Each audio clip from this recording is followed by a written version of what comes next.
each of these guys introduce themselves real quick. I'm Julian Box, CEO and founder of Calligo. David DeCamillis with Platte River Networks. David Carlson with Sirius Computer Solutions. I lead the managed services business. Wow.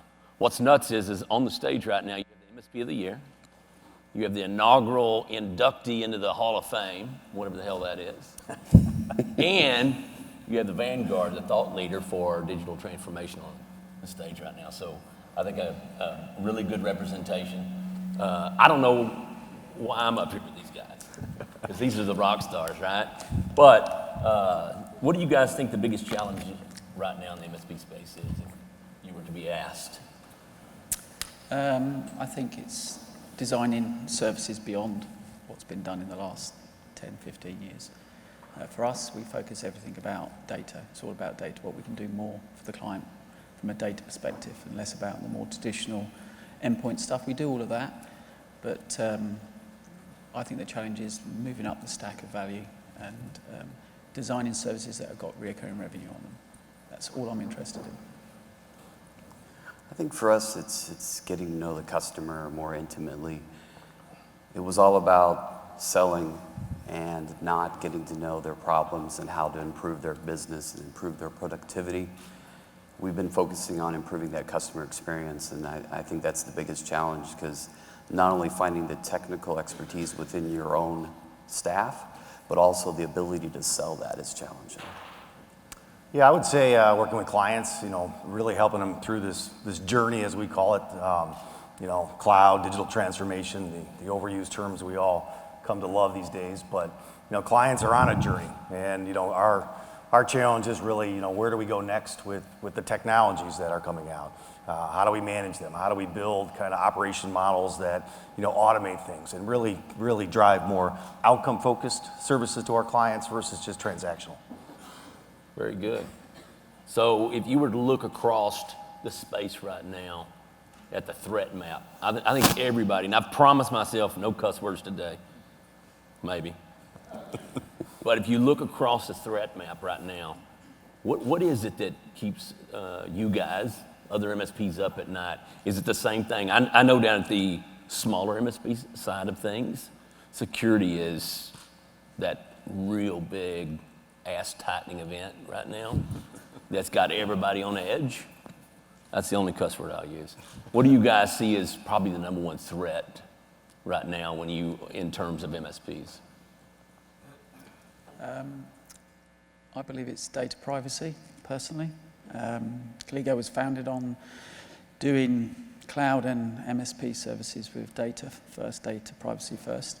I think the world is changing very rapidly. We have clients that have to deal with a dozen different privacy laws in the world now. And I think if MSPs don't embrace and understand the true requirements around privacy, and therefore help their clients and guide their clients through that process, security is great, but actually, the security piece is only part of the story when it comes to privacy. I think right now you're going to see some, I don't know if you saw British Airways got fined about 185 million. I think that's going to be peanuts compared to what Marriott, sorry, we're sitting next to Marriott, but Marriott are going to get with their just ginormous breach that they had. And I think it's that type of stuff. If MSPs don't truly understand what privacy is, I think they're going to be really, really challenged, because California's got their law coming in next year. It's got massive implications. Brazil, a lot of offshoring gets done in Brazil. They've got a law coming in next year as well, let alone GDPR, if you're not already dealing with that already. And I think it's that part, and also what we're starting to see is the ethical use of the data. So a lot of people have done things like Cambridge Analytica. A lot of the stuff they did wasn't actually illegal. Pretty much none of it was. But ethically, no one felt it was acceptable. And I think those two things combined are going to be a real challenge for MSPs as their clients move more and more towards this data. Am I allowed to keep it? What can I do with it? And if they don't understand that, I think that's a massive threat to their going forward for them, because other MSPs will pick that up. For us, it's what keeps us up at night is our customers and their employees. They, unfortunately, in the small and mid-market space, a lot of our customers, at least going back 3 or 5 years ago, weren't willing to have the conversations, weren't willing to invest in security.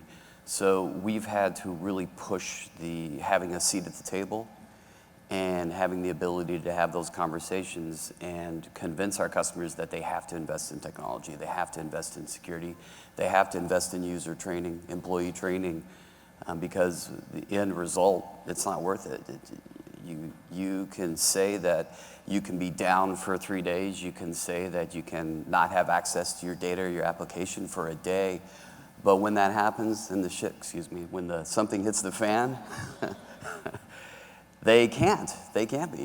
It's a business killer. So for us, we're really pushing to have a seat at the table, have the conversation with the decision makers, make sure they're taking that security posture to protect their employees, their assets, and their business. From our side, I mean, security is kind of bread and butter to our business. We are part of a large organization. We've got a PS and a consulting practice. Well over $700 million of our business comes from the security conversation. So managed security has probably been our fastest growing area from a managed service perspective. The challenge there is really continue to keep up with the technology. We've added vulnerability scanning. There's things going on with new technologies around end user or endpoint protection product sets. So all these things keep popping up, even blockchain. How do we leverage these technologies to actually build managed services to drive additional value? Besides for that, I mean, we're on this journey with our clients really around, moving to kind of a container model. You're seeing a lot of clients now enter not just large enterprises, which you get in the digital conversation, but get into the DevOps conversation. So working with clients to help them roll out kind of a DevOps model, and how do we drive additional value in that from helping them with their CI/CD pipeline to securing the applications regardless of where it lives. And probably underneath all that, we all got to recognize that there is a threat from the hyperscalers, from Amazon, Azure, Google, obviously. They've got a platform. They're really trying to commoditize managed services, right, on top of their platforms. But you're also seeing them move on premise, which I think is scary to a lot of manufacturers. You're seeing, I think it's Amazon, it's called Outpost, I believe, and Azure Stack. So they're taking their stacks now and putting them on premise. How do we continue to drive value when that happens from a managed service perspective? Because you guys all know the hardware has really become commoditized at that point, and the value is in the applications and kind of the data from a client perspective. So those are some of the things we are concerned with. Wow. Now I'm scared. I wasn't until I started, but now I am. If you look, going back to a client, and I happen to agree with you, the conversation has changed. Most MSPs weren't ready, especially at the small end, for the conversation that has to happen. And every client will tell you, oh yeah, it's not a big deal if I'm down for a day, but they're going to fire you. I mean, how do you deal with the challenge beyond that? Those clients that don't want to move to that next level. Do you keep them? Do you repurpose them? What do you do? Because now the liability has gotten extremely, extremely high, especially on the MSP side. Someone gets breached, or I think I'm from Texas, so they just had 23 municipalities encrypted. You're literally watching companies go out of business over breaches now, and I'm talking about MSPs. I mean, literally lose what they have worked maybe 10, 15 years for. How important is it that these guys learn to speak? We have them sign a release if they're not willing to accept our security stack, because it puts them at risk, but it also puts us at risk. And if they're not willing to sign the release, then bye-bye. 90% of our customers on managed services are on our security stack, so we're not worried. The revenue is not worth it. The additional revenue is not worth the risk. Well, I would add in there, I mean, we always say it to clients, we can't manage bad IT better than they can, right? And the same conversation is for security, right? You can't outsource your security to us. The client, it's your brand. You've got your own security posture. Can we help you and consult and build a security posture and program for you? Absolutely. But as you move into a managed services model, obviously there's technologies that we put in place, our contracts and all the liability things that are in there. We can't take on the risk if the security posture and the tools aren't in place from a client perspective. Exactly. So it's not a one-way conversation. You know, the client really Yeah. has to get their own act together before, you know, we can take on their security as part of our services. I think it's the same thing you Yeah, and then something else we've done is we've actually asked our customers to nominate a security advocate on staff. And it doesn't have to be a security expert, but it's a small and mid-sized business. They need someone in the organization who is going to embrace the security directive, help with the policies, manage the vendors, have the conversations, and push that security posture forward amongst the organization. We obviously do a lot of that, but having that advocate within the customer is huge in creating that partnership so you can succeed. And I would add too, I mean, managed security, I mean, a lot of people think about it just starting at the raw border perimeter of, you know, managed firewall, IDS. You know, a lot of people have done that in the past.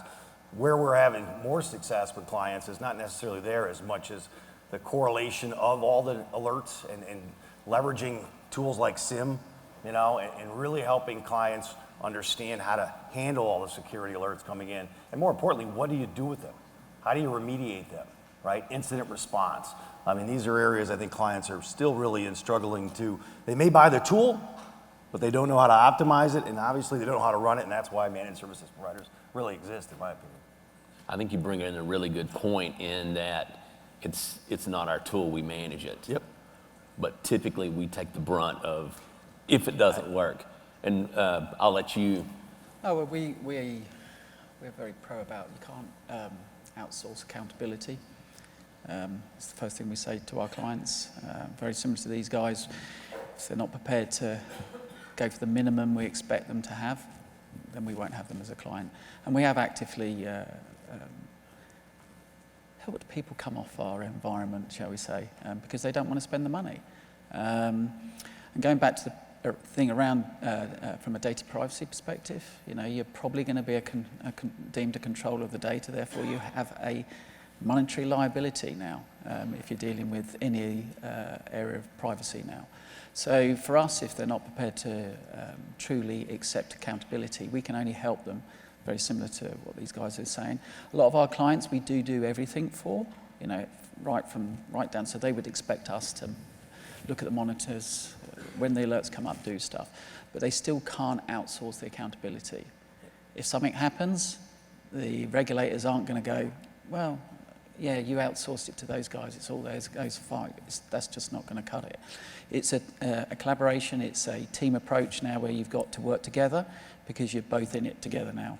And that's the sort of approach we've taken. It is a challenge, but pretty much most people are. And I would say it's changing a lot. I mean, you guys know, I mean, you're speaking of ransomware, right? A lot of technologies out there. We've had clients on their own behalf get attacked on their backup, right? Backup is probably the one area where ransomware, you know, you see most attacks because people don't really safeguard their backups. But I think you look at a managed service provider, I mean, that is probably one of the benefits of why clients come to us. You know, do you have a compliance and security framework? Do you have a group that actually takes care of that from an internal perspective, right? So we're continually going through our SOC audits, HIPAA high tech, GDPR, you know, I can keep naming them all, right? I mean, these are kind of the different verticals and the different compliance requirements that we have to be in that business to actually pursue certain industries. And I think, you know, that's part of the advantage, I think, why clients come to service providers like us, because we've got kind of the processes around those and we're investing in the people to actually help them along the way. I actually like what you said. You can't outsource your accountability.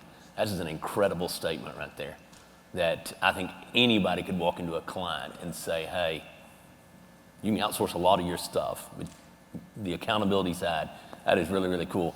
So if you look, everybody's figuring out in the MSP space, there's lots of money. So the word on the street is VARs now want to be MSPs, telco wants to be MSPs, copier companies want to be MSPs. All of these different things are either buying into it or deciding that now they have this and they should go How do you guys combat that combined pressure? There's so much pressure on the MRR space in the MSP right now that, I mean, it's nuts. How do you guys see that? What do you see happening there ultimately? Do you see a coalescence of the industry? Is this really gonna, I think back to when I was a kid, you could mow a yard and get paid. Now it's all done by companies. Kids don't mow yards anymore, And so is that what is happening here? The big guys that figured out, hey, there's money there. Let's put all this together and squeeze everybody out. What do you think? I think there's consolidation in the space that's already happening. I think we can all see that. The challenge for the bigger guys is, I think, twofold. One is that they're just not geared in the whole setup for an MSP focus. So that's a real challenge for them. It's not something they can just switch on overnight.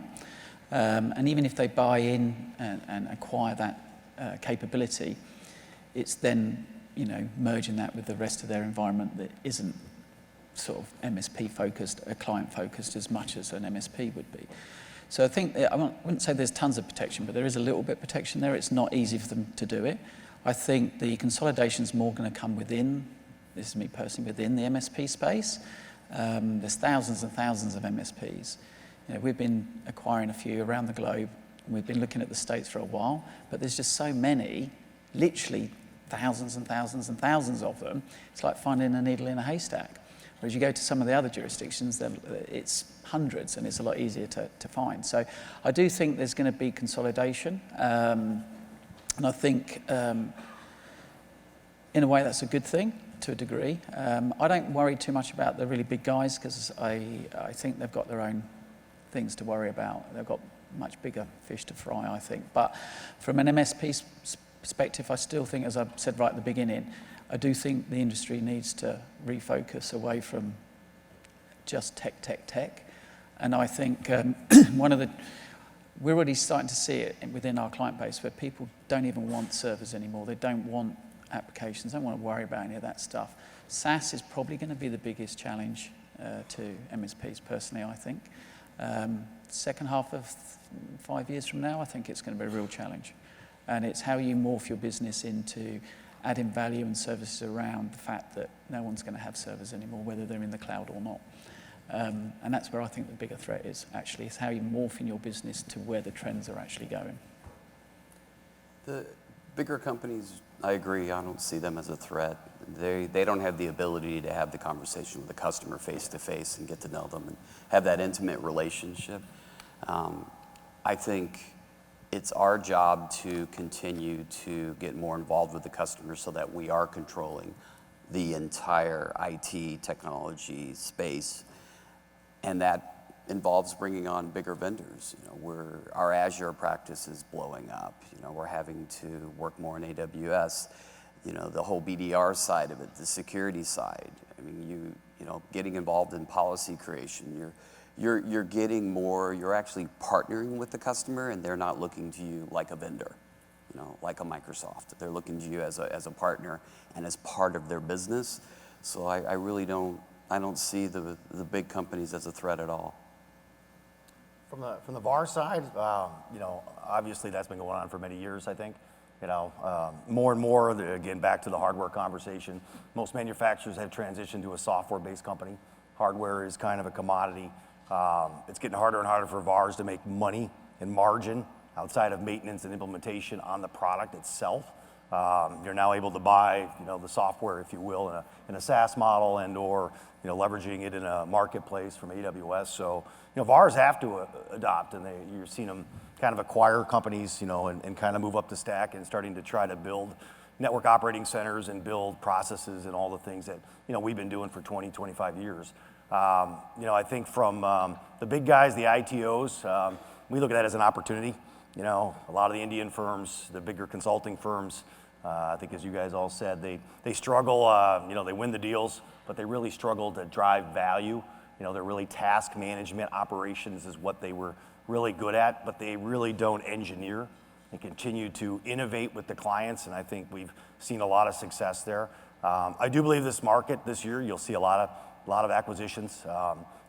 Sirius is a pretty good sized company. We got acquired. We were a company called Foresight before. We will definitely make acquisitions this year around security firms and cloud firms. I think a lot of those MSPs have built nice niche businesses. They just struggle to monetize it and make money. And that's the opportunity for us, and I think even your firm, right, and how you leverage those to really drive value and end-to-end solutions to our clients.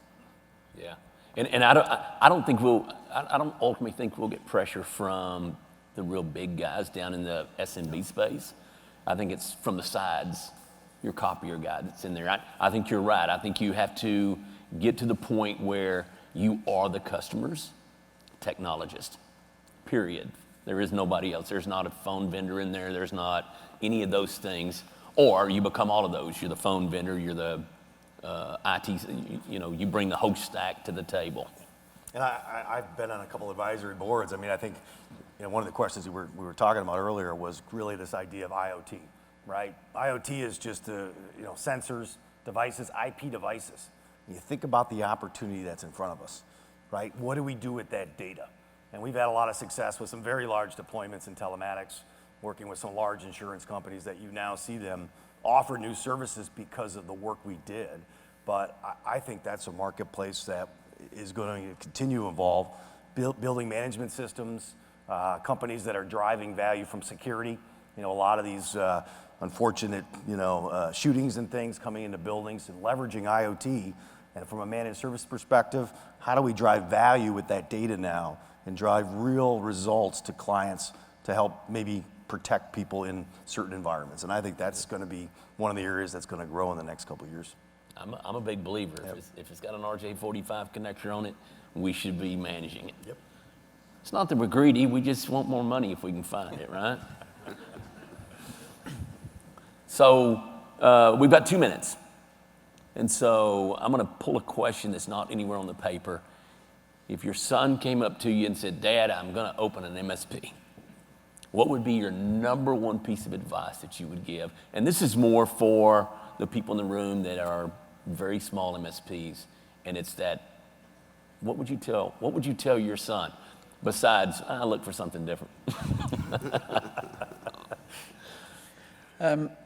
For me, it's always been about customer service. If you're going to be an MSP, it's all about customer service. If you're not going to deliver a great service, then don't even bother trying to do it. Simple as that. Very cool. For me, it's starting with the culture. You have to create an environment where people are happy and healthy and motivated to grow, because with managed services, there's going to be that 3 a.m. call where the customer's dropping F-bombs and saying, I can't get to my data. So you have to have people that can talk them off the ledge and communicate with them and get them the help they need. Very cool. I would say focus right now, security. And, that's really an area that, you can't find enough people. That's why they look for managed security service providers right now. Not only you train up the staff, you can't retain them, right? They're being recruited, and that's a problem we all have, every client has. But I think in the conversation as a smaller MSP, focus. Don't do everything, do things well. If you're going to be in security, maybe it is just the SIM component of it that you're taking on. And I would say as well, leverage partners. Our ecosystem of partners is pretty broad. We're in the co-location business, but I've got partnerships with, Switch, Equinix, you name them, because we need to put workloads in different places. We don't do UCaaS, for instance, right? So I've got partners that we actually come in and bring them into our accounts to help drive additional value to our clients and our sales motion. So I would think leverage an ecosystem. I think that's kind of the premise behind channel partners. Awesome.